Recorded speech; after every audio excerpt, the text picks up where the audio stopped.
meus amigos, bem-vindos a mais um vídeo da série Descomplicando a Kabbalah. Eu sou Sérgio Battarelli. O vídeo de hoje, mais um da série sobre a Era Messiânica ou sobre Mashiach. E mais uma vez, eu gosto desse tipo de abordagem, uma conversa entre um cético que não acredita e um crente que acredita na Torá e na vinda de Mashiach. Então vamos lá. Por que trazer de volta o templo sagrado e os sacrifícios animais quando o terceiro templo for reconstruído? Então vamos lá. O cético diz: você sabe, o seu Mashiach, a ideia estava começando a não parecer mais sinistra do que um pouco otimismo tocante para o nosso mundo infeliz. Mas então me deparei com algo que reforçou minha primeira impressão disso. Aí o crente pergunta: qual foi sua primeira impressão? O cético responde que é uma relíquia de um passado arcaico, um retrocesso. Um retrocesso a uma época em que as pessoas se referiam ao ritual religioso para definir sua relação com a realidade. Eu estava lendo os capítulos finais de Maimônides na Mishneh Torah, onde ele escreve sobre a era de Mashiach. Como me deparei com parte sobre o Santo Templo e os sacrifícios, tenho certeza que você sabe sobre a passagem que estou me referindo, diz o não crente, o cético. O crente responde: eu sei, mas por que você não cita para o benefício de nossos ouvintes, ou seja, de todos nós? O cético responde: quer dizer que nossa conversa é pública? Você está brincando. O crente responde: por que não? Se você não quiser que suas opiniões sejam conhecidas, nós a manteremos anônimas. O cético diz: não é isso. Não tenho vergonha das minhas opiniões. Então vamos em frente. De qualquer forma, aqui está a passagem de Maimônides, Leis dos Reis, capítulo 11. O rei Mashiach se levantará e restaurará o reino de Davi, à sua glória do passado, à sua soberania original. Ou seja, Mashiach volta a ser o rei, o soberano. Ele reconstruirá o templo sagrado e reunirá os dispersos de Israel. Em seus tempos, todas as leis da Torá serão reintegradas como antes. Os sacrifícios serão oferecidos e os anos sabático e jubileu instituídos como ordenado na Torá. Aí o crente fala: e você acha a perspectiva perturbadora? Quer dizer, você não gosta da ideia de ter um rei espiritual indicado por Deus, representando Deus e governando o nosso mundo, e a reconstrução do templo como era antes para ter a presença divina no nosso mundo? Isso te perturba? E o cético responde: falar de uma crença universal em Deus é uma coisa, mas um templo sagrado com sacrifícios animais, cujo sangue é aspergido no altar e sua carne ritualmente consumida por sacerdotes de vestes brancas? Você quer trazer tudo isso de volta? O crente responde: é o ritual que atualmente se faz no mundo e nós chamamos de jantar. Não é? Faz todo sentido, é um jantar. Um bezerro, aí o crente começa a explicar: um bezerro de 1 ano é abatido, seu sangue é reciclado como fertilizante, seus ossos moídos em gelatina, sua pele é alimentada e vira botas de $600 o par. Sua carne grelhada de uma maneira rara, meticulosa por um chefe de chapéu branco, carregando no ar a bandejona por garçons de camisa branca e solenemente consumido por clientes de gravatas brancas ao som de música de piano em um restaurante elegante. Então, o que ele comparou? Um jantar chique, onde vai se comer carne, da mesma maneira que se abatia o animal no templo e os sacerdotes se alimentavam dessa carne, assim como a gente. A não ser que não os veganos não, mas quem come carne se alimenta. Você vai comer uma carne de um animal que foi abatido, do sangue foi escorrido, etc. Então, o que tem de impressionante nisso? É só a comparação ao nome, né? Quando fala sacrifício, mas não tem nada de excepcional, é uma coisa normal. Vamos continuar. Aí o cético responde: você está certo, isso é igualmente bárbaro. Aí sim, ou você vê que o jeito que você come carne é bárbaro ou não. Depende do seu ponto de vista e do seu entendimento. Para mim é normal. Muitas vezes, enquanto cortava um bife, pensei, isso o cético falando, que muitas vezes quando ele estava cortando um bife, ele pensava, que direito tenho de consumir a carne de outro animal? Não é como se eu não pudesse viver sem ele, ou seja, eu até poderia viver sem comer a carne. Mais uma vez resolvi parar de comer carne. Aí, mais uma vez, ele tentou ser vegetariano. Aí o crente faz um argumento sensacional que eu concordo plenamente. Você acha que se tornar vegetariano resolveria seu dilema moral? Então vamos pensar. Então você é vegetariano e aí eu não mato mais nenhum ser vivo. Não derramo mais sangue. Se o homem não tem o direito de consumir a carne dos animais, que direito ele tem de consumir alguma de suas criaturas? Porque vamos explicar aqui, vai ter mais para frente isso, mas todas as criaturas, sejam elas plantas, animais, minerais, vegetais ou seres animais, são criaturas de Deus e têm vida. Se a vida humana não é mais digna que a vida animal, quem decidiu que é mais digna que a vida vegetal? Hã? Por que a vida vegetal, então, ela é menos digna? A vegetal, a vida pode ser destruída, a animal não? Ah, mas o animal você matou e a árvore você cortou um pedacinho ali, ela brota outro. O animal também, mano. Ele procria, dá na mesma. Aliás, continua o crente, que direito temos de consumir água ou oxigênio, que também é viva? A água é vida, ela está viva, ela é mineral. O oxigênio também. E você percebe que dando um passeio por um prado, um campo florido em uma tarde de verão, você destrói milhares de mudas e insetos quando você pisa na grama.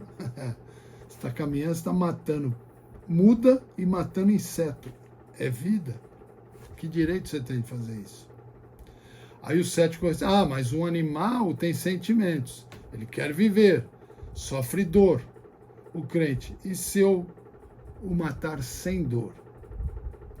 Apesar que existem estudos, isso é um parênteses meu, não é o Zoa falando, sou eu agora, existem estudos, principalmente no Japão, de que a planta sente dor sim, ela só não consegue, ela não tem voz, então ela não consegue expressar, mas tem estudo, quem duvida procura aí, dá um Google que vai ver. Então ela sente dor sim. O crente responde, e se eu matar o animal sem dor, se ele não sentir absolutamente dor nenhuma? Isso faz tudo ficar bem? Todos concordam que é errado matar um ser humano, seja de maneira mais indolor e humana, mesmo que se lucre muito com a ação. Ou seja, um ser humano você não é admissível se matar, nem sem dor, nem sem, não pode matar. A imposição de dor e sofrimento é uma questão secundária. A verdadeira questão é a seguinte: se eu não sou melhor do que um animal, e mesmo se eu sou melhor, o que justifica tirar a sua vida a fim de encher a minha barriga? Continua o crente. O mesmo poderia ser aplicado a todas as existências, todas. Como eu disse, mineral, vegetal, animal. Que direito eu tenho de matar meia dúzia de rosas para embelezar minha lareira? para retirar as ervas daninhas do meu jardim ou cortar árvores e nivelar uma montanha para construir um shopping. Você está tirando a montanha, aplainando, né, o campo, você está mexendo numa montanha que tem vida, porque é mineral, a terra tem vida, ela traz vida. Se ela dá vida, é porque ela tem vida. Que direito eu tenho de destruir qualquer outro ser para meu próprio benefício? Você não, esquece o ser humano, que direito tem de destruir qualquer outro ser vivo? Não é só animal, ser. Tudo que é criado tem vida. Uma pedra tem vida, ela é um mineral que tem vida. O cético responde: ouça, o homem não pode ser mais moral do que a própria natureza. Isso é o cético falando. A própria natureza da existência determina que o mundo mineral sustenta o mundo vegetal. Aí, ó, agora um parênteses meu de novo, nós vamos entrar na cadeia da Torá. Do que eu alimento o que, por que alimenta o que, e a gente vai entender por que o ser humano come animal, que não é parte. Deus fez isso, alguns, não são todos os animais. Vamos voltar lá. A própria natureza da existência determina que o mundo mineral sustenta o vegetal. A cadeia da evolução de manter o ser vivo. Então, o mineral alimenta o vegetal, ou seja, a planta se alimenta do mineral, ela come o mineral. Que ambos são comidos pelo reino animal. Vem um animal, um cavalo, um boi, e come a planta. Quando ele come a planta, ele está comendo o vegetal junto com o mineral. Certo? Então, a cadeia está se formando. Que os animais atacam uns aos outros, os animais carnívoros se atacam. E aí esse animal, um tigre, um leão, vai comer um boi. O que acontece? Ele está comendo o boi, que é a carne, ele está comendo o vegetal que o boi se alimentou, e ele está comendo o mineral que o vegetal se alimentou. Estão entendendo a cadeia? As tempestades iniciam incêndios que consomem florestas. Que o tecido vivo morre e se decompõe e nutre uma nova geração de vida, ou seja, o incêndio destrói. Os restos desse incêndio vão virar um tipo de adubo que vai nutrir a terra, que vai gerar uma nova geração de vida. Então, é parte do ciclo da vida de toda a criação divina. Ninguém consideraria o gato imoral por atormentar o rato. Ele faz isso pelo seu instinto irracional, ou seja, Deus deu esse instinto ao gato ou a qualquer outro animal. Por isso que a gente fala na Torá e no Zohar que os animais, assim como os anjos e demônios, são anulados para Deus. Eles não têm livre-arbítrio. Eles fazem o que Deus mandou. O único ser da criação divina que tem livre-arbítrio é o ser humano. Por isso se diz criado à imagem de Deus. Aí o crente fala, então por que essas agitações de vegetarianismo em sua alma? Então porque, eu vou ser vegetariano porque assim eu não mato nada, não mato nenhum ser vivo. Está matando a planta, está matando o mineral. Depende só como se enxerga isso. Aí o cético responde, bem, a raça humana é diferente de um aspecto muito importante. O homem não age apenas por instinto.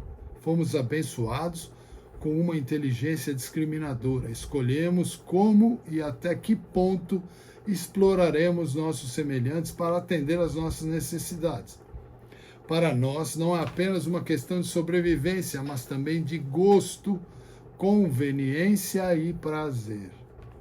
É isso que faz da moralidade um problema para nós. Moralidade entre aspas. Será que isso é mesmo moral ou imoral? Até onde devemos ir? Aí o crente responde, de fato, até onde devemos ir? Devemos comer apenas vegetais? Leite ou ovos estão bem? Então, tem o vegetariano e o vegano, né? O vegano só come produto vegetal. E o vegetariano, ele só não come carne, ele come leite e ovos. Então, comer leite e ovos está bem? E o peixe? Pode comer peixe? Se comer carne por prazer é moralmente aceitável que sapatos de couro ou um casaco de pele? Então, se você não come carne por causa não quer abater animal, você não pode usar nada de couro. Pensa nisso. Podemos avaliar nossas dores de cabeça com drogas, né? Aliviar, você está morrendo de dor de cabeça. Você não toma um remédio? Que foram desenvolvidas através, muitas vezes, nem sempre, mas muitas vezes, de uma experimentação dolorosa em animais, no ratinho, né? Não mais em cachorro, mas tem rato de laboratório, que é um animal, um ser vivo. Então aí pode participar de uma tourada para entretenimento. Eu sou completamente contra isso, porque já é tortura do bicho, mas pode, tem país que pode, é normal.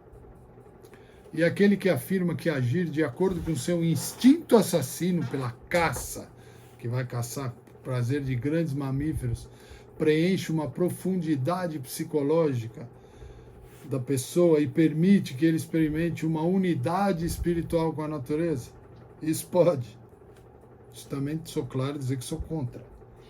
Mas tem país que permite e tem muita gente, eu conheço muita gente, conheço amigo que gosta de caçar, vai lá para gasta uma fortuna para caçar. Eu acho isso absurdo. Mas cada um. O cético certamente é uma questão complexa. A maioria das questões morais não podem ser resumidas em termos de preto e branco.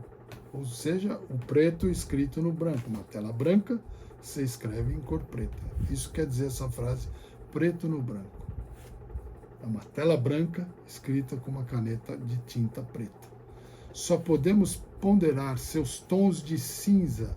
É por isso que os debatemos e lidamos com eles. O crente responde: você me lembra de um certo político israelense de quem foi dito que, se perguntasse se ele gostaria de café ou chá, ele ia responder meio a meio. Ou seja, o famoso em cima do muro, o que hoje se chama na política de isentão. É o cara que está em cima do muro, ele não quer tomar partido. O cético responde: então, onde você traçaria essa linha? Ele pergunta para o crente. E o crente responde: se aguentar mais uns minutos comigo, eu lhe digo, eu vou voltar aos sacrifícios no templo sagrado. O cético: por favor, vá em frente, me explique.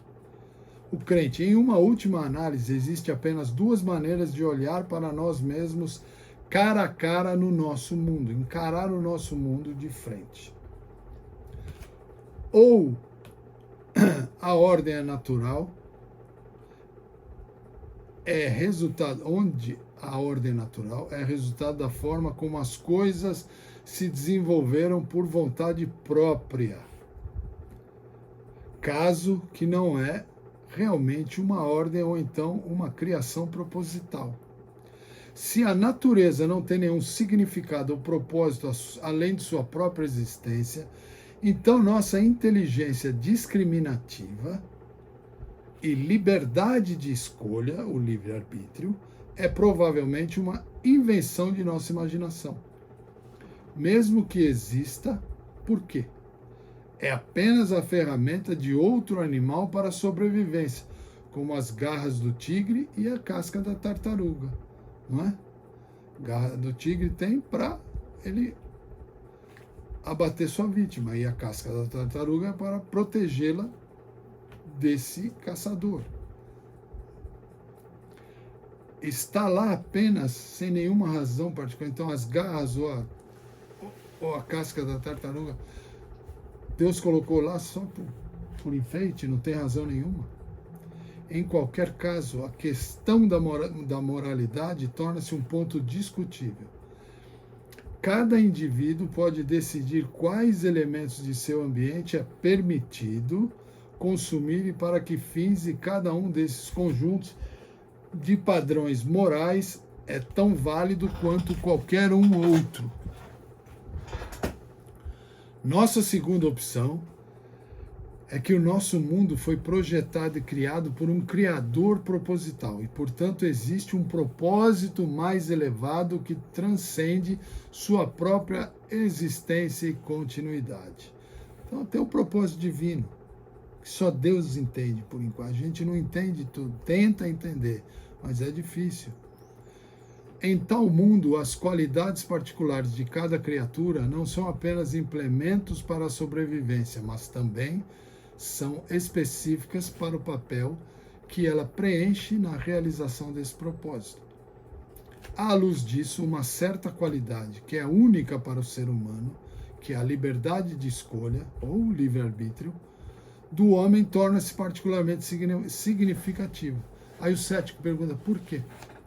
O crente responde, porque ao falar de um propósito para o nosso mundo, somos confrontados com uma espécie de situação impossível. Se o mundo foi criado do nada, tudo o que tem, todos os seus potenciais e possibilidades, foram dados por seu Criador. Então, como algo que o mundo produz pode ser algo além do que já está programado para a criação? Diga que você pega algumas cores e combina de maneiras diferentes para produzir muitos mais tons de cor. Você criou algo novo? Tudo que você fez foi trazer à luz o que já existia latentemente. Já tinha essas cores, porque quando você combina as cores já existiam. Não foi você que criou.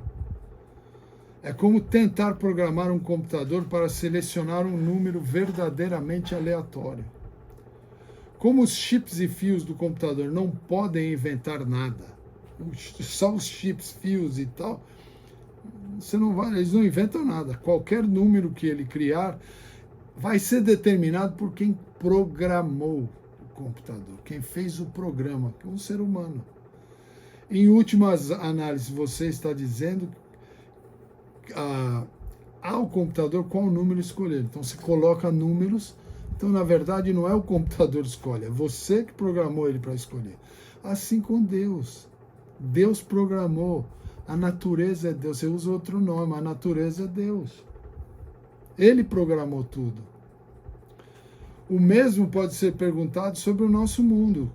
Desde que Deus criou tudo, como podemos falar de um propósito cujo significado se estende além do que o mundo já é? O mundo já é, ele já foi criado. Todas as suas evoluções e mudanças já foram programadas pelo nosso Criador. É aqui que entra a liberdade de escolha do homem. Se fazer o bem e abster-se do mal era tão instintivo para nós quanto a nossa ingestão de comida e a rejeição de seus resíduos de nossos corpos, do que nossas ações não teriam mais significado moral do que a crueldade do tubarão ou a lealdade da pomba ao seu companheiro. É que o tubarão destrói tudo e a pomba tem um companheiro pro resto da vida. Quem não sabe, essa é a lealdade.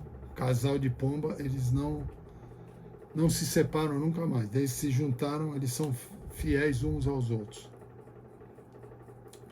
Mas como o nosso comportamento é livre e não determinado, por que podemos seguir ou resistir às nossas tendências naturais à vontade? Podemos criar algo que vai além do que foi programado na criação. O ponto que estou entendendo é que se o nosso mundo tem um propósito, o homem, o ser humano, é o ponto focal deste propósito. Tudo gira em torno, a criação, tudo na criação gira em torno do ser humano. Por isso ele foi criado, isso é um adendo meu, por isso ele foi criado por último. Deus preparou tudo para a vida do ser humano, com um propósito no 7º milênio, tudo programado. Como único ser com livre escolha, apenas suas ações são realmente significativas, ou seja, somente as ações do homem significam alguma coisa na evolução do mundo, no conserto ou no afundamento. Então, ele, o homem, o ser humano, é o ápice da criação, o topo da pirâmide. A única maneira pela qual outra criatura ou elemento pode estar envolvido na realização do propósito da criação é através de sua participação nas ações do homem. Então, quando o homem consome a carne de um animal, presta bem atenção, isso é importantíssimo, que vai, para quem não sabe isso, pode mudar e ajudar muito esse peso na consciência. Quando o homem consome a carne de um animal e depois usa a energia para fazer algo positivo e transcendental, diga que ganha dinheiro e, apesar do seu instinto primitivo de guardar tudo para si, dá um pouco à caridade, o animal transcendeu os limites do seu próprio ser, algo que nunca poderia ter alcançado por conta própria. Vou fazer um outro adendo aqui sobre outras lições, outros vídeos, mas ele encaixa aqui. Existe a evolução. O Zohar, o Talmud e a Mishneh explica que a evolução de ser para ser, assim como a involução. Então, o mineral, ele evolui para o vegetal. Então, o mineral que alimentou a planta numa outra encarnação, porque animais e vegetais e minerais também evoluem de encarnação para encarnação. Ele vai vir como uma planta. A planta que alimentou um animal kasher, ela vai vir e vai se elevar e vai se transformar na próxima num animal. O animal que é abatido, um animal kasher, que é abatido de maneira kasher, e alimenta um homem justo, esse animal vai se encarnar como um ser humano. Assim também, quando um ser humano comete tantas encarnações e pecados, ao invés de ele evoluir, ele vai involuir e vai vir como um animal. Como existem inúmeras histórias e exemplos no Talmud e no Zohar de pessoas que reencarnaram como vaca, burro, carneiro e etc. E assim vai, ele pode vir como um vegetal ou como um mineral. Tem histórias lindas sobre isso no Zohar, mas essa é coisa para outro vídeo. Então, só para fazer essa... Então, comer um animal, você não está acabando, você está ajudando, desde a forma correta, você está ajudando a evolução desse animal. É a nossa cadeia evolutiva. O Talmud resume assim: o mundo inteiro foi criado para me servir, e eu fui criado para servir o Criador. O mundo inteiro foi criado para servir Deus, e Deus nos criou para servirmos Ele. Então, o mundo nos serve. O mundo nos apresenta vegetal, animal, alimento, água e tudo. E nós servimos a Deus através do mundo que Ele criou para nos servir.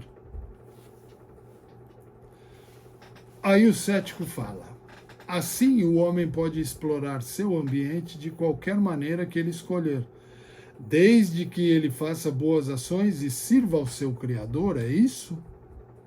O crente responde: não. Porque o homem não define como e com o que o Criador deve ser servido. Não é o homem que define como ele serve a Deus. O Criador, ou seja, Deus define isso. Isso é o que é tudo. Ou seja, a Torá é a respeito disso. Por isso existe a Torá.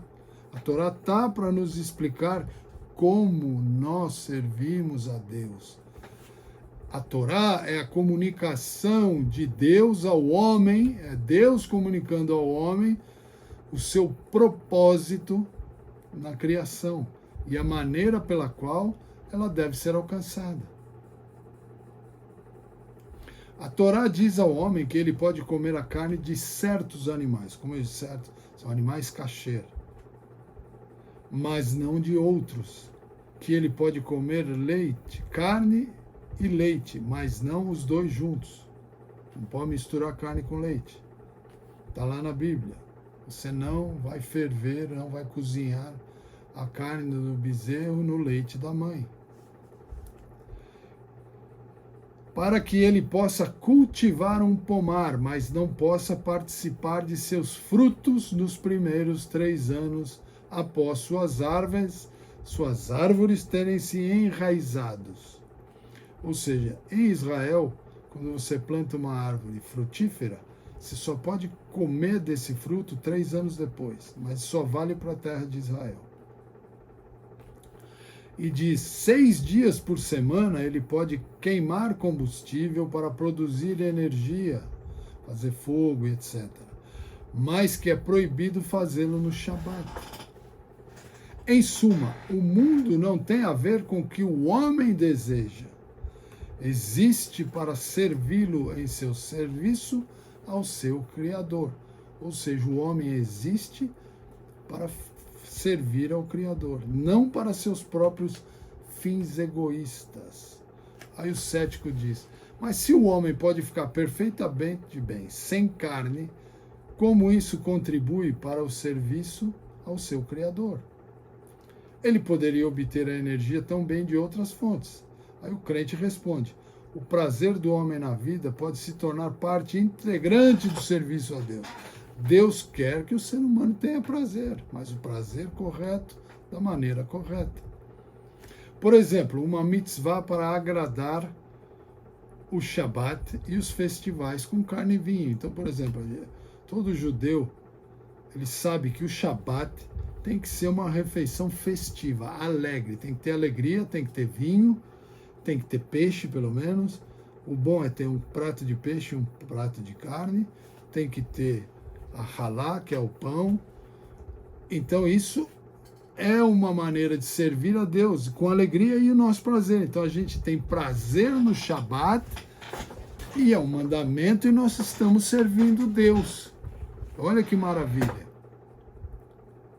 O Shabat tem que tomar muito vinho, fazer muito lechaim.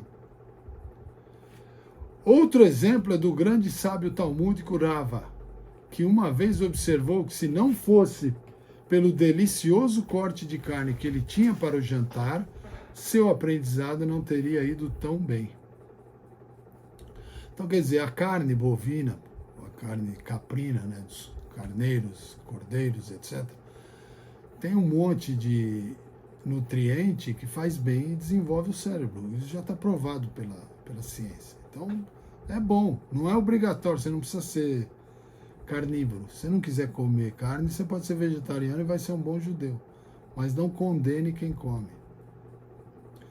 Por outro lado, se uma pessoa busca prazer apenas pelo prazer, então ele não é melhor do que o animal que está consumindo e seu direito de consumi-lo é realmente questionável. Ou seja, você pode e deve comer carne, mas não só pelo seu prazer animalesco. Você vai fazer isso para você servir a Deus. Aí você está comendo a carne e honrando o animal que foi sacrificado. Se você faz de uma maneira grotesca e animalesca, simplesmente você massacrou, torturou, espedaçou o animal sem nenhum fim. É por isso que o Talmud diz, está proibido de comer carne de um porco. O judeu não pode comer carne de porco. Resultado final, o homem não tem direito inerente de consumir qualquer coisa apenas para preservar ou melhorar sua própria existência. O judeu, a gente está falando aqui, só pode comer o que Deus disse que ele deve comer, o que é kasher. Aí tem as leis da kashrut, que é quando é animal, ele tem que ruminar, ou seja, do estômago, não é roer, é ruminar, como a vaca faz, como o carneiro faz, e ter os pés fendidos. O porco tem o pé fendido, mas não rumina. Ele rói, mas não rumina. Ele finge, ele te engana que rumina. Diz o Talmud que na era messiânica o porco passará a ruminar e o porco será kasher quando chegar a Mashiach. Isso foi outra insert aí só para deixar claro. Assim é privilégio do homem, na verdade, seu dever, utilizar todos os recursos que foram colocados à sua disposição para servir o Todo-Poderoso, ou seja, Deus. Em nenhum lugar este princípio é mais poderosamente de poder, demonstrado do que como os korbanot, ou seja, os sacrifícios animais oferecidos no templo sagrado. Só existiam sacrifícios no templo, não podia sacrificar em outro lugar depois que o templo foi construído. Quando o templo foi destruído, cessou-se o sacrifício, não tem sacrifício. O sacrifício viraram as rezas, a reza da manhã, a reza da tarde e a reza da noite, que eram os sacrifícios da manhã, da tarde e da noite. Um típico korban, ou um típico sacrifício, era o shlomim, ou uma oferta de paz. Uma ovelha ou cabra era abatida, seu sangue era aspergido nas laterais do altar e certas veias de gordura eram removidas e queimadas no topo do altar, conforme a Torá explica detalhadamente. 2 de seus cortes de carne escolhidos eram dados como presentes aos sacerdotes. O resto da carne era comido por aquele que trouxe a oferta, quem levou o animal para ser sacrificado, mas apenas sob estritas condições de pureza ritual. Então, não era simplesmente abater lá, fazer uma carnificina, não, tudo. E o animal, até hoje, quando ele é abatido da maneira cacheira, ele não sente dor.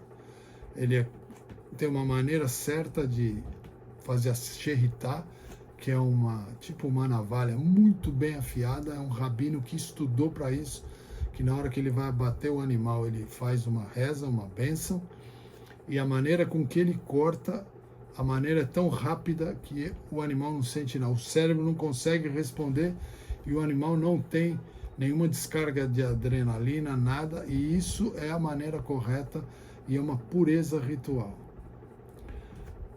Assim, o sangue representando o fervor e a paixão pelos envolvimentos materiais da vida e a gordura representando indulgência excessiva e busca de prazer, devem ser sacrificados a Deus, ou seja, a gordura e o sangue é a alma, tem que voltar para Deus, e a gordura que representa essa busca de prazer, então o ser humano não come.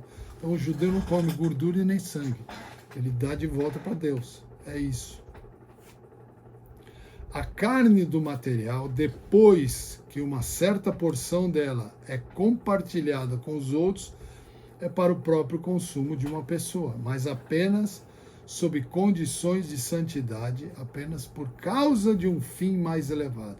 Então é para isso que existia o sacrifício no templo, e quando o templo voltar, junto com o Mashiach, vai voltar a ter esses korbanot, esses sacrifícios. Outros sacrifícios, como hatat, que é uma oferta pelo pecado, foram dados em sua totalidade aos sacerdotes. E o olá foi completamente queimado no altar, representando aquelas circunstâncias em que certas partes do nosso mundo são completamente santificadas e fora dos limites para o uso pessoal. Aí o cético diz: tudo o que você diz pode ser aplicado em nossas vidas hoje. Por que precisamos de um santo templo com o sangue aspergidos e todos os outros detalhes sangrentos? Poderia-se fazer tudo isso que foi explicado sem ter templo, né? Então o cético quer saber por que tem que ser feito no templo.